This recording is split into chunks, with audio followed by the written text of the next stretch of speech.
tuning in, tryna find out how to win. Go along and tell a friend, marathon, you know the game. Keep on running, never end, getting better, make amend. Adam got it, Adam got it, Adam got it, Adam got it. Parrsitivity, parrsitivity, parrsitivity, parrsitivity, parrsitivity, parrsitivity, parrsitivity, parrsitivity, parrsitivity, parrsitivity, parrsitivity, parrsitivity, parrsitivity, parrsitivity. Tune in. All right, Seven, it's a pleasure to have you on the Positive Podcast again. How you doing? Adam, I'm good, man. I'm really good. Life has been a lot. I think the last time we spoke, we were saying off camera it was like 2 years ago. And the last 2 years, man, I'm a totally different person, to the point where I can't even imagine I don't even know what I was doing back then. So a lot's changed, but I'm feeling amazing. I've been doing really well. Thank you for asking. And thank you for having me back on. I'm excited to chat tonight. Yeah, no, you're welcome. It's great to have you back, and I'm excited to get into where you're at with things because we had great conversations last time, and like you was talking a lot of things have changed, and what shifts have you had, and what work are you doing now, and because you've touched on a few things a few moments before recording. Yeah. Well, I'll give everyone a little bit of context so that everyone's caught up. I'm sure lots of new people have come to your show and haven't heard our old episodes. So I'll do a whistle stop tour of me. And essentially, I am your very stereotypical university dropout to co-found a business at the age of 19. And for a number of years, we did okay in that first business. It was an agency style business. We worked with some of the biggest companies in the UK. I know I sound American. I'm from LA, but did some of my later schooling here, and my career has been here. And so what I did was go into entrepreneurship. That business went all right until COVID. We rounded it down during COVID. We weren't really enjoying it at that point. And then what I was involved in bit before and after that were two different tech startups, which failed for different reasons. And then I went into teaching entrepreneurs. Meanwhile, got myself accredited in hypnosis as a suite of tools and processes to help people directly because I knew I was good at a couple of things and not much else. I think a lot of us have certain skills. And it's for me the skills that I think the best summarized by listening to the feedback that the world would give me, and particularly other people. I remember there was someone I was recording on with my podcast, and she said to me, "You're really good at getting people to open up." And in the last couple of weeks, something similar has happened in person with a couple of friends and people who I know are going through challenging life transitions. Seem to be pretty good at holding space for them and helping them transition from feeling stuck to feeling really energetic. Now, I've skipped over a piece of the story which is really important, which is after a few years of working with entrepreneurs, running accelerators, things like that, during that entire time of which I was ignoring a lot of these positive signals I just shared with you. I was ignoring my intuition. I was ignoring where the best results were, where I felt the best, and continued to do more kind of operational roles where I was behind the scenes a lot. That's because we can come back around to this later. I got into the habit of essentially living a life where I was avoiding the most challenging things for me, which for most of my life was anything to do with other people, because I had really intense social anxiety. Really, even up to the last time we spoke, Adam, I had really, really bad social anxiety for over a decade of my life. Had really bad social anxiety, and it was an enormous amount of fear stemming from a lot of challenging stuff in my childhood, and worked through a lot of those root causes, but didn't work through the patterns that I had gotten into in my subconscious, in my brain, in my body, in my heart. And those really stuck. So, what I found myself doing was whatever was easiest. Now, on paper, it won't sound easy. I went back into co-founding a new business, and that was in the events and entrepreneurship space.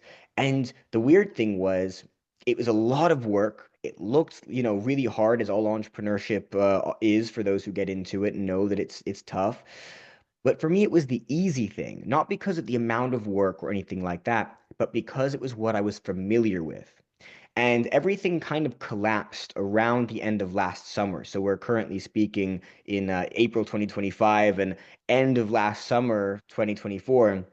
Everything fell apart between myself and my co-founder, that business. I had another contract which was paying my bills at the time because that business wasn't making much money. It was making a little bit, but not much. And I ended that contract to work on that business, and then that business, our relationship fell apart soon after. So I was left with the rug totally pulled out from under me.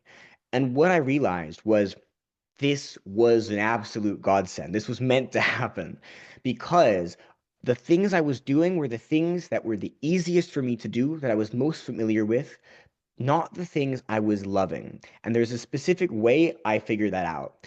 I realized that when we sat down to build that business, which at that point would have been my fourth business experience, we sat down together and drew out our vision for the business. We're going to be doing these things in these places, this many years, all these things, evolving what we're currently doing, on and on and on. And what I realized is I was really excited and really in love with that vision, super in love with that vision. Then it came to the day to day, where we were designing and running events and all these other logistic things and building this kind of community. And I didn't really enjoy any of that. I was kind of going through the motions with all of that. And this is the key piece of understanding is the only part I was in love with was the vision. But the vision exists in the future. It's a vision. It exists in the made up imagination in the future. The only thing that is real is the now, is what is happening in the present. Which means if I don't like the present and I'm in love only with the vision, with the future, I'm in love with the delusion. And so I spent a little over half a year in love with a delusion, with what I thought I could become, with what I thought I could achieve, not leaning into my strengths and ignoring a lot of red flags and my intuition. And so, with everything being pulled out from under me, I had the space to do a little bit of soul searching, and I'm very privileged to be able to do so.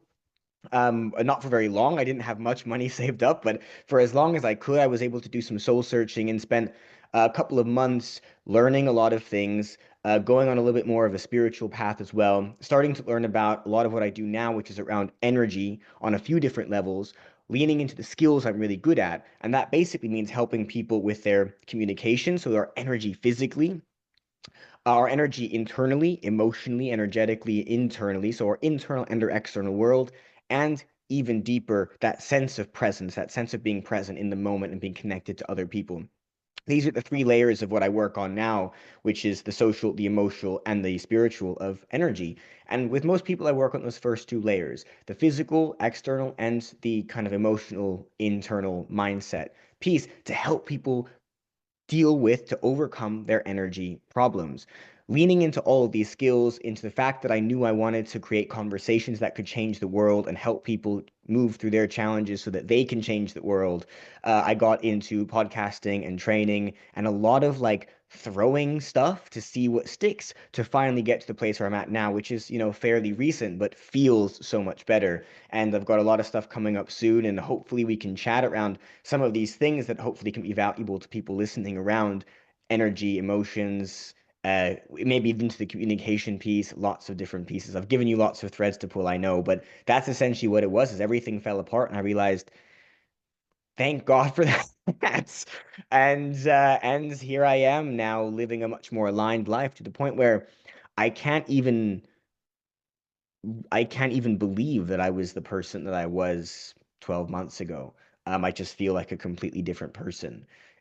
I sort of am. You know what I mean? We change our bodies, our cells biologically change all the time. So, in some ways we are different people, but internally, mentally, emotionally, spiritually, I feel like such a different person. Man, I'm so excited to get into some of what I've figured out with people. Yeah, no, I love it, and I really appreciate you, sharing, what's happened and what's shifted, and how you've grown since we last spoke, and how you've managed to push through it all. And I think sometimes, like in life, like we don't like to fail, we don't like to have negative things happen, and I think sometimes we plan things out and we don't necessarily think that it's going to go sideways. And I think, you had you co-founded a business with someone, and then you was helping like businesses and people, and you said that fell through, and then you got into another business and that fell through. And I think you've done a lot of thinking and searching and planning around what to do. And I think you've taken your previous experiences and pitfalls in the businesses, and I think use that to your advantage. And I think like it's really commendable to what you've done and what you do today, because sometimes it's those hard times and those difficult moments that I think force us to grow and force us to reflect. And I think from your experiences, you can help other people through what happened. And I think you said like now you do like group coaching and things like that and help other Mm. people, and you're doing podcasting as well. And it's really, really great stuff. And I think, like when you care and you come from a genuine place and you want to help people and you've been through things, you pull from those strings, don't you? And you pull from those experiences that weren't so great. And I think there's a lot of Yeah. lessons in all of that. Yeah, I completely agree. This is many more people now are understanding that there's no such thing as work-life balance. And the reason is because there is no work life and home life, there is just life. And in the same way, everything you've just said, it is all just one life. It's one experience of you, your being, your awareness, your experience. All of it is just the one experience that you are, and you can pull on any of those threads that you want whenever you want to create the result, as long as you know what result you want. So, completely agree. It's awesome. And like what the role you're doing today, so like what is it you're doing? So you mentioned like previously, before we started, you do like group coaching and things like that, and how how's that all going? Yeah, I've really just started. I've been Nice. doing some things for other clients, little bits and pieces here. I'm running some workshops and doing a little bit of work with people one to one.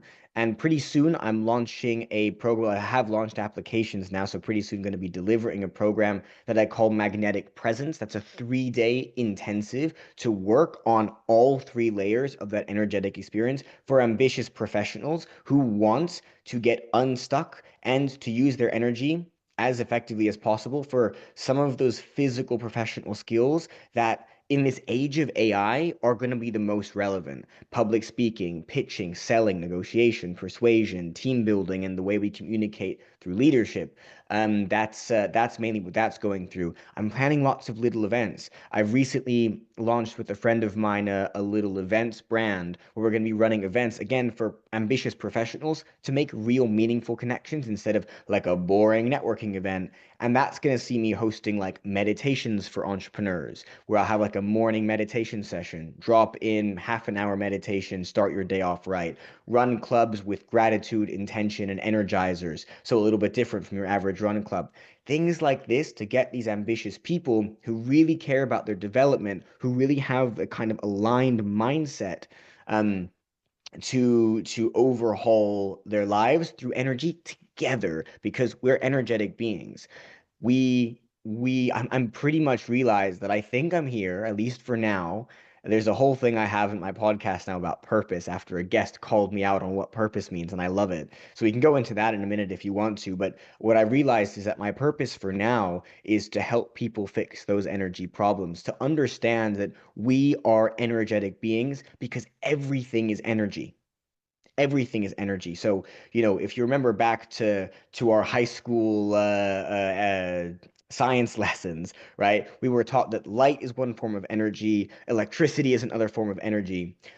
Science, quantum physics specifically, has figured out that physical things, that all matter, that all atoms are vortices of energy spinning really quickly around them. So matter, like this pen, right? That is also energy. It's just very dense, so it appears to us like a solid object. If everything is energy, we therefore are energy. And I think the best way I love to prove this is if you've ever been into a room, you ever walk into a room where two people were fighting and they were yelling and there's a lot of tension, you know how we say you can cut through that tension with a knife? You ever experienced that before, right? We pretty much all have. So we've all experienced something like that. Now, what I like to say to people is, what are you cutting? It's a bit like the saying, a hot knife through butter, right? The thing you're cutting is butter, okay? But when you walk into a room and it's really tense, so tense you feel like you could cut it, what would you be cutting? There's no physical object, there's no butter, right? So what are you cutting? It's the energy. The energy is so thick. We can't see it with our eyes, but the reason it feels heavy and like it's hard to breathe in those rooms is because that's the kind of energy that is existing in that room. So we are energetic beings, we store that energy, and we have the unique ability to transform it into the energy that basically is aligned with however we feel. So if we feel really tense, we can make other people feel tense. If we feel really calm, if we feel really confident, we can make people feel those things too. That brings me to one of my favorite sayings, which I think comes from Joe Dispenza, Dr. Joe Dispenza, where he says emotion is energy in motion, as an motion, energy in motion. The E is the energy, the motion is motion, so energy in motion. All emotions are energy in motion towards whatever intentionality you have. If your intention is something that is destructive, that is angry, you're trying to fight someone about something, to win an argument, that is where that energy will go based on that emotion, and that like there's a density with that. Or there can be a lightness to it if you're feeling good and you've got good emotions and you're in what we call creation mode. This determines your whole life. So this is really operating on that emotional level, and everything from how that manifests into our physical skills to how we feel inside, which changes everything from the quality of results we get to how quickly we can get them, to whether we're getting good results or we're shooting ourselves in the foot, right? All of these things come down to the way we manage and move through our own states. No, I love that, and I think it's highly important, as you said, managing your emotional state in the right way. And you talk about situations in a room and the tension and everything is energy. And I was saying this to someone the other day. Um, everything's energy. And I picked up on an example you said the other day. I went into in a hospital down here, like an ER, like a like a waiting room basically. Yeah. And I walked in because I was going to see somebody, and it was packed. It was like every seat was full. Every the energy, I felt fine, but I could tell obviously circumstantially people are not going to be happy in a situation Yeah. like that. But I picked up on the energy in the place. I noticed I was okay, and there was a lady who whose mom wasn't too well and stuff like that, and this daughter was really stressed. She was trying to talk to the receptionist, and I picked up on how she was feeling, and when she came to the desk, I said to her, "Are you all right?" I showed her empathy, and I was like, "Is everything all right? You okay?" And just had a chat with her, and me just cutting through that tension and asking her if she's okay, kind of grounded her. I could tell it grounded her, and her energy shifted. Me just asking, "Is she okay?" And anyway, they got put through to see a nurse and stuff. But before she left, she said like, "Thank you," and acknowledged Yeah. me. And it was like, well, it is that energy, as you said, and everything, we're all connected, aren't we? But Mm. even like in terms, like you said, business and everything, people need to get their energy aligned in the right place, don't they? Because if they're, working in a if they've got a lot of stress or they've got a lot going on personally, they're they're not going to be able to give as much output. Well, what it sounds like you did, you used the word grounding her, and my interpretation of that, I think you're right. My interpretation in even more depth would be you brought her back into the present. Right? Where Mm, attention goes, energy flows, because mm, it's a unique ability we have as human beings, is our consciousness can direct energy. So whatever I think about is where my energy can go. And worry, so one thing people often say is a saying, worry is a misuse of imagination, because we're directing our attention, our thoughts, our awareness towards something we don't know. When you're in the kind of situation she was in, understandably, she was probably worried. What that means is that energy gets directed externally, outside of herself, towards something that might not even exist. And that's a really distressing thing, because now you're drained of energy, and the only thing that's been replaced are the stress hormones, the cortisol, things like that. But I'm not doing anything with it because all I'm doing is sitting in the waiting room.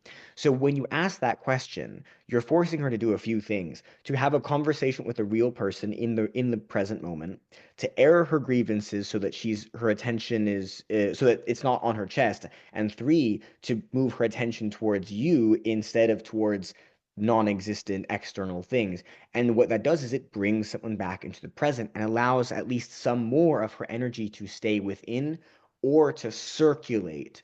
There's a really important concept that everything that comes must go, everything that goes must come, everything must stay in flow. So my favorite example is currency, as in current, as in a stream, a river. So if you want to receive money, you must be willing to spend money, to give money, to, donate, be as giving as possible. Everything you want to receive, you must be willing to give, because the world, the universe, whatever words you want to use, gives to us more of what we give to it. And that we don't doesn't mean we have to have loads of money and give it away. It means whatever we can do, we should do our best, right? The best we can do is to do the best we can. So what you were doing was we're bringing her back into a place where the flow, the current, the acknowledgement, the awareness could be towards what she wanted more of, instead of away from the things she didn't, or even towards the things that she didn't, which is actually what's going on when someone's worrying. We tend to, like, my experience is we tend to mostly live in two particular survival states. There's a few of them, but there's two in particular I think are most prominent: anger and fear. And that state of worry is one of those manifestations of fear, and sometimes anger as well. Sometimes it's both. I'm worried, so I get angry because I want to fight, or in case it, maybe that helps make it better or keep it from getting worse. And living your life in that way just gives all your energy externally unhelpfully and leaves you feeling drained. A really simple thing you do is just to come back to the present moment. So I think you did the right thing, man. No, I appreciate it. Yeah, no, it's true what you said, and it's as you said, whatever someone's thinking and feeling, it's being projected externally, isn't it? And people can Mhm. pick that up, and it just amplifies it if someone else might be feeling it. And if you're not getting the response that you want, it then can increase that feeling like. And I think, as you said, people, you see it on The Apprentice. I don't know if you watch The Apprentice, but like you see them, they go on there and they're like, full of anxiety and nerves. And then Mhm. they go, it's like if you go into an interview, isn't it? And Yeah, then, if you're 100%. thinking certain things and you're not in the present, it just gets amplified. And, like you working with like professionals and like corporate companies and businesses, and, people need to be, on their A game, don't they? If they've got certain roles or certain responsibilities. And I think it's great, you help people to work on their energy and to get them doing their best. Like, I do my best to. The thing is that's really important is that we don't change other people. We can mm, only help people change themselves. When I was first learning coaching and getting my qualifications, we got this big list of principles that we need to kind of adhere to as ethical, moral coaches. And one of them is you cannot help people without their permission. You cannot coach people or help them, you know, move them through stuff. You can't use your suite of tools to try to transform their lives without their permission. Now, it was framed as a kind of moralistic thing, right? It's not moral to inject yourself into someone's life without their permission and try to help them. And I do agree with that. That is true. However, it's also a really smart principle to keep in mind, because one of the side effects of trying to do that is that you're going to waste your time because it doesn't work. People need to be open to being worked with and helped through things. And I think where this becomes really applicable to everyone is understanding that you're never going to change anyone. The best case scenario is you can help them change themselves. And this gets really frustrating when we want to change other people. Maybe there's someone in your life, a friend, a parent, whoever, who you go, the way you are now, I'm not okay with that. I want you to change this thing. They need to be open to changing this thing.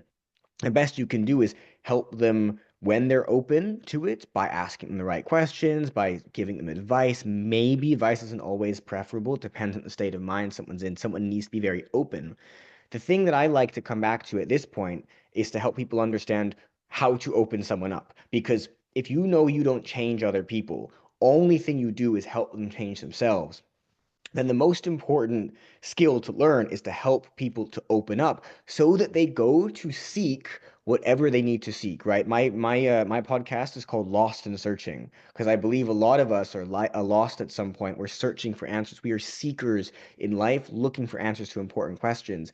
And this is a state that you're in when you're open and you want to build something up. Often we don't do this unless life gets kind of collapses in the way that mine did, right? At the end of last summer, the story that I told you earlier. And the reason this is important is because sometimes something needs to be broken down to be built back up better again. What if someone's life hasn't broken down and you really want them to open up? We're generally speaking motivated by two main things: gaining something new that we don't currently have, or losing something that we do currently have. And statistically speaking, you're much more motivated by losing something you already have. There's a scarcity mindset that's inbuilt in not everyone, most people. So for example, sometimes I speak to entrepreneurs who will tell me they're much more motivated by gaining something new they don't have. That's generally a sign of a pretty healthy mindset, but on average, people are more motivated by losing something they currently have. So, for example, if I said to you, Adam, hey, run a 5K and I'll give you 100 pounds. You're X percentage likely to do that on average. I don't remember exactly what it is, so I don't want to butcher the number. Citation needed. If I said to you, hey, run that 5K or I'm going to take 100 pounds from your bank account that you already have, you are much more likely to run it. You're like 80 something percent much more likely to do the thing. Because we are so motivated by staying in the comfort we have now, because the devil we know is better than the devil we don't, because we know how to deal with the devil we know. And so most people, even if life's kind of uncomfortable, they'll stay in the way that they are now. So the easiest way to help folks, to help people understand that energy, to move through it, to help make the world, because this is why I do what I do, is really like, I don't like branding myself as a coach, because there's a lot of bad coaches out there, a lot of people who say they're coaches but aren't really, or all these things. And so I don't really brand myself as a coach. It just so happened to have a qualification in it, and I use some tools and stuff. But what I'm really here to do is help make the world a better place by empowering people to make themselves and their world as best of a place as they possibly can. And this is how you do it, is you look at the individual you want to support, and by the way, this might be yourself, and understand what is currently motivating you. Is it staying safe the way you are now? Is it a desire for more of whatever the thing is? And why? So, for example, I desire more money, but it's because I'm afraid. So, really, like, there are business people who are millionaires, multi-millionaires, who believe that if their business fails, or that they need more, because if they don't, they'll become homeless. And it's like, realistically, you have so much money, all you need to do is let your investment banker or whatever handle some of it, and you will never be homeless. You can literally buy a house, like, but they need more, because there's still a fear, a scarcity. So what you need to do is understand where people are motivated, and then from there help them work through by asking the right questions that understand, do you want to move towards more of what you might get, or are you afraid of losing something you currently do have? And if you're afraid of losing something you currently do have, as most people are, the answer is to help people feel safe enough to understand you're not going to. How can we ensure you're not going to, if you really need to go that far, depending on who you're speaking to? You know, we live in the UK and it's a tough time economically right now. There are a lot of folks who are not really sure, you know, where the next meal is going to come from, or next month, or whatever. They don't have the savings. It's a tough time. I really empathize, because I've been through some of this stuff in my life quite a bit, and um, sometimes there aren't loads of answers.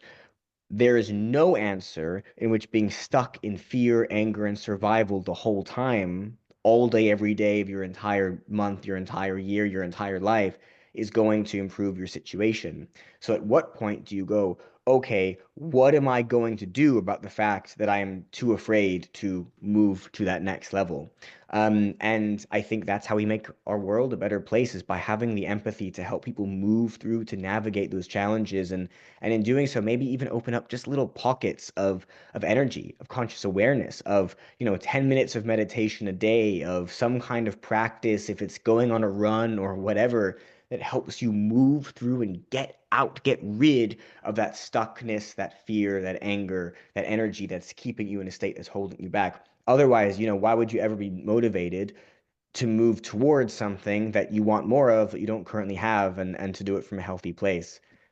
Yeah, no, I agree. And I think, you talked about, people like scarcity and people, what they're motivated by and their energy. And I think, like you said, there are people who, are struggling. And I think, like, at the minute, it's very, you know, complex in the UK, and there's a lot of changes. Well, things are always changing, but, financially, even for people who are working, it's challenging. And, I work like with people who, who don't have a lot.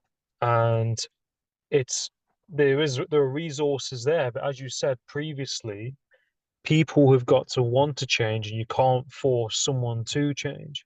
Mm, And even people in dire circumstances, there's support there from the government, local government, there's charities, there's services locally, and they will help, and people can get on. But if they're not wanting to change their behavior, or if they're not wanting to show up, or they're not wanting to respect professionals, or things like that, then a lot isn't going to move forward. It might go the other way.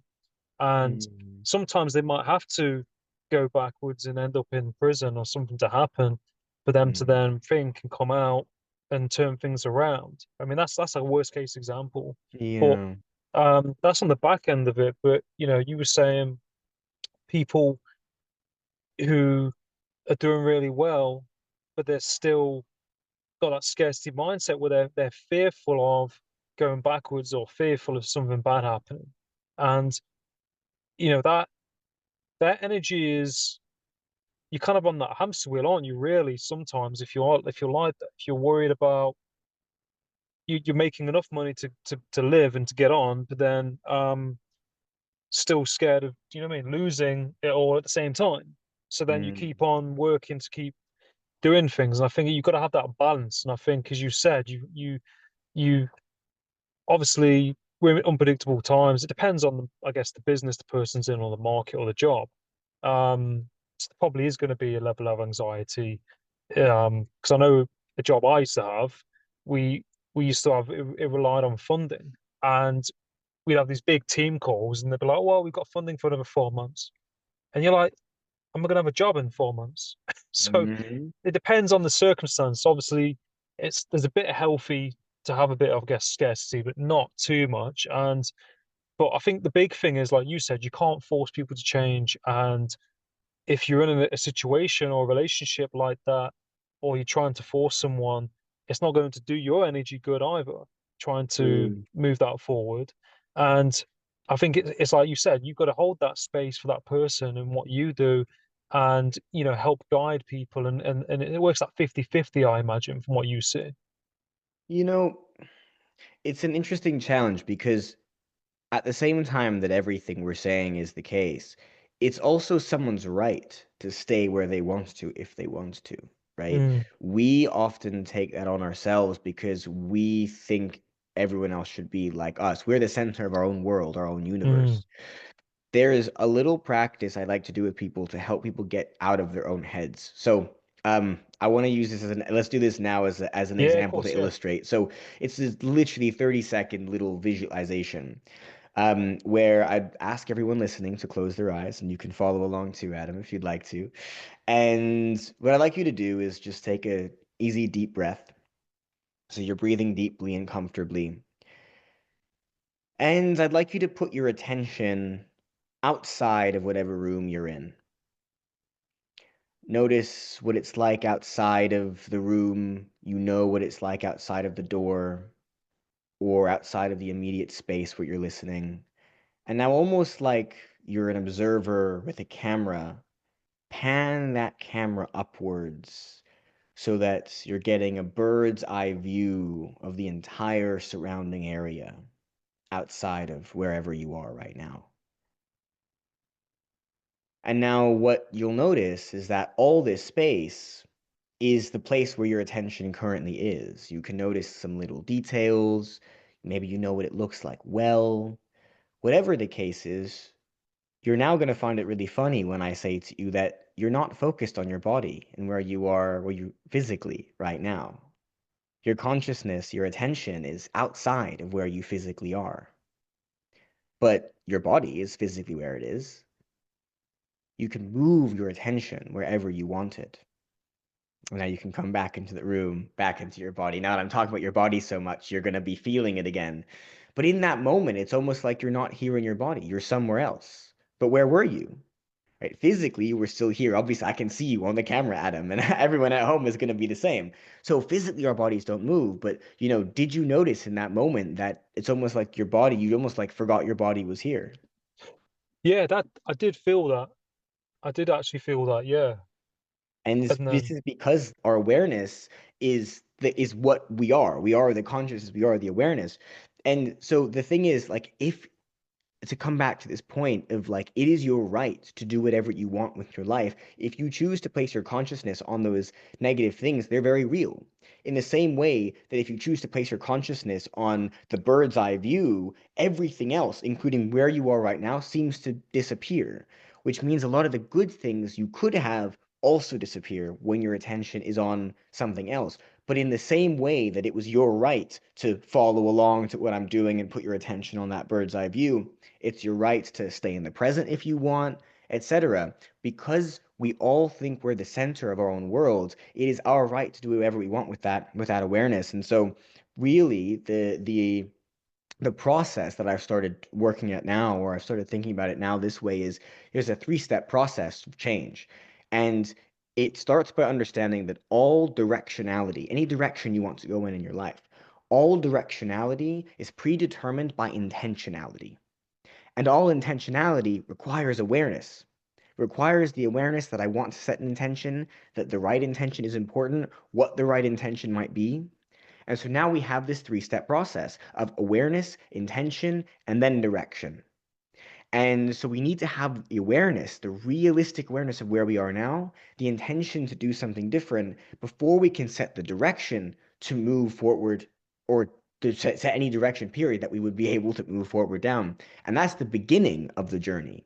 The journey itself is then when all the change happens, when the learning happens, when the things like that happen.